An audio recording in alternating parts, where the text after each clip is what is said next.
Hey guys. Well, this is probably a bit of old news for a lot of you, but it may not be because the investigation is still going on. And that is, in case you guys don't know, little quick history lesson.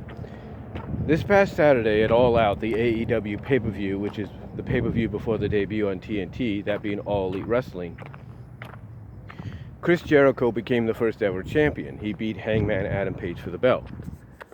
Now, with that said, over the weekend afterwards, Jericho flew from Chicago back into Florida to Tallahassee and all that. Went through what's called the Millionaire Club terminal at the airport, got picked up by the limo driver, had his luggage and everything put into the limo, driven to the Longhorn Steakhouse where he had, I guess, lunch or brunch or whatever. And the limo driver went back to make sure to, I guess, get the rest of his luggage or something like that or whatever. Well, when Chris got back, or when the limo driver came back to the steakhouse to pick up Chris Jericho, Jericho noticed that his championship was missing, because his championship was part of the luggage, of course, I think the limo driver was supposed to go back and get. And what happened, I think, is the limo driver ended up getting the wrong luggage. We're not really sure. But yeah, the championship ended up missing. Now, some might say this was something AEW and Jericho did to get attention on the product, to make sure nobody forgets about it within the month before the debut on TNT, and all that. And people have the right to believe that, because wrestling companies, especially if they're new and they're going to be on a major network, will do whatever it takes to get people to pay attention to their product or get people talking. But this was not the case. This was legit. This is straight out legit. Tallahassee.com, which is Tallahassee.com, reported this. The Tallahassee Police Department reported this, put it on their Twitter and everything. And then basically all AEW did was they saw the opportunity to make it into make it into somewhat of a storyline, to get attention on them, to get attention on the championship, get attention on the company. And nobody blames them for it, because if you're going to get people to pay attention to your product, especially if you're going to be on the verge of debuting on one of the bigger networks in the world or in the States, then you want to do whatever it takes to get people talking. Even if it means exploiting a real life scenario where one of your most prized, expensive properties, a piece of property, is missing.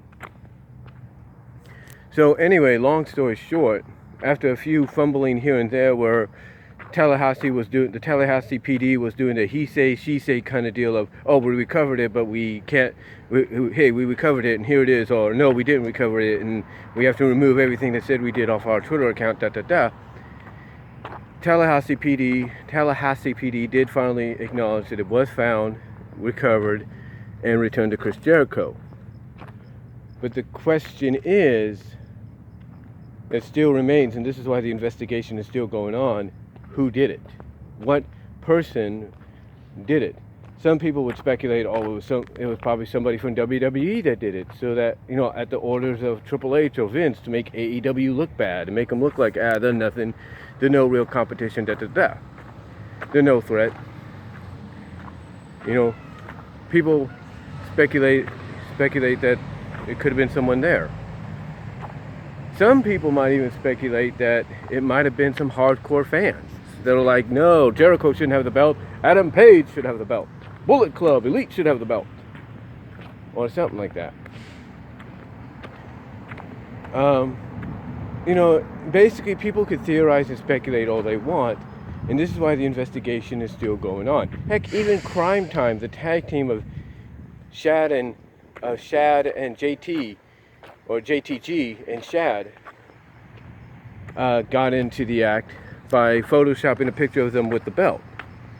But still, the question remains, who actually did this? And I think sooner or later we will probably see that it was some people that either accidentally got the wrong luggage, or maybe it was some people that saw the luggage belonged to Jericho, saw that one of the pieces of luggage looked like it could contain the belt, and ran off with it. And then when they heard that, oh, there's an investigation going on, police are going to look everywhere, that's when the belt got dropped off on the side of the road. Yeah, on the side of the road, the side of the highway, whatever you want to call it, it got dropped off there, and that's how the police found it.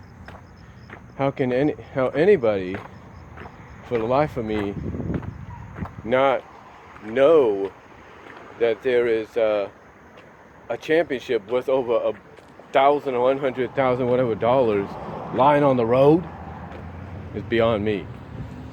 Now, some people have joked about it. OTRS Central has joked about it in a video. Some people have even said that, even by joking about it, that it's not a good look for AEW that something like this happens. But hopefully it doesn't happen again. But still, the question remains, how did it happen and who did it? Who is responsible? That's the question people want to know.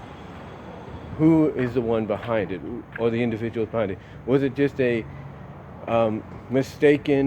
was it just an accident and a mistake of misplacement of luggage, mistaking one's luggage for another? Or was there something, or did whoever was responsible know what they were doing? And what was their reasoning? That's what we got to find. That's what hopefully we find out in the future. And I know Chris Jericho wants to find out who did it as well. But again, I wouldn't put it past AEW to continue with the storyline, and then just to kind of give Jericho a first opponent in a first real feud, they pick out somebody in the roster and have them revealed as the thief come the first show on TNT. But let me know what you guys all think, though. Let me know what your thoughts are on the situation. Who do you think realistically could have done this? How do you think realistically it happened? Let me know down below. Comment if you like. I got to get into work now. But let me know what you guys think. And I'm out.